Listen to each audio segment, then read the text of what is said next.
ကျွန်တော် edit လုပ်လို့ရှိရင်ကျွန်တော်တော်ဝဲကျွန်တော်3မျိုးလောက်သုံးတယ်ကျွန်တော်မသုံးတာတော့ဟိုပါပဲကျွန်တော် Premiere Pro မသုံးတော့ဘူးကျွန်တော်ဒီအခုနောက်ပိုင်းကျွန်တော် DaVinci ပြောင်းလိုက်ပြီးတယ်ပေါ့နော်ကျွန်တော် Premiere Pro တိတ်မသုံးဖြစ်တော့ဘူးဒါပေမဲ့အခုနောက်ပိုင်းဒီ Premiere Pro မှာဒီ AI ရဲ့ပါလာရလို့သူတို့ကြေညာထားရပေါ့နော်ဒီ generative face တွေပါတယ်အဲ့ဒါပါလာရလို့ပြောတယ်ဒါပေမဲ့ကျွန်တော်အဲ့ဒါတကယ်အဲ့ဒါဟိုဟာ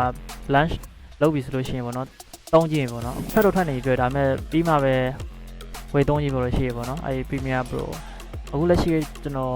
ဒီက edit လုပ်တာကြတော့ကျွန်တော် DaVinci Resolve နဲ့ edit လုပ်ရပေါ့နော်အဲ့ဒီပြောင်းမှာကျွန်တော်ဒီ power လေးတွေကျွန်တော်ဒီ content video လေးတွေဖြစ်ဖြစ်ကျွန်တော်တခြား blog အတော်လေးတွေပါဆိုလို့ရှိရင်တော့ကျွန်တော် Filmora နဲ့ edit လုပ်တယ်Filmora ကကျွန်တော်အဲ့ဆိုအဲ့ဒီထဲမှာပါတဲ့ effect တွေ translation တွေ text တွေကတော်တော်ကျွန်တော်ဟိုအလေးတကူသုံးရလို့လေသုံးရတော့အဆင်ပြေတော့အဲ့ဒါလေးသုံးတယ် CapCut ကိုတော့ကျွန်တော်ဒီကျွန်တော်ဘယ်လိုပြောမလဲ content video တွေမှာပေါ့နော်ကျွန်တော်ဒီ subtitle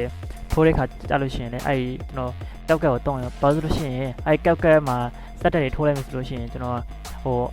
တခြား software တွေမှာဆိုလို့ရှိရင်ပေါ့နော်အဲ့လိုမြန်မာဖောက်နဲ့ subtitle တွေထိုးပြီးတော့ထိုးပေးတာမရသေးဘူးပေါ့နော်ဒါပေမဲ့ဟိုဟာ CapCut မှာရတယ်ဆိုတော့ကျွန်တော် CapCut ကိုတုံးတယ် CapCut ကိုကျွန်တော်အဲ့လို subtitle တွေထိုးဖို့အတွက်ကျွန်တော်တုံးတယ် DaVinci ကတော့ကျွန်တော် main အနေနဲ့သုံးဖြစ်တယ်ပေါ့နော်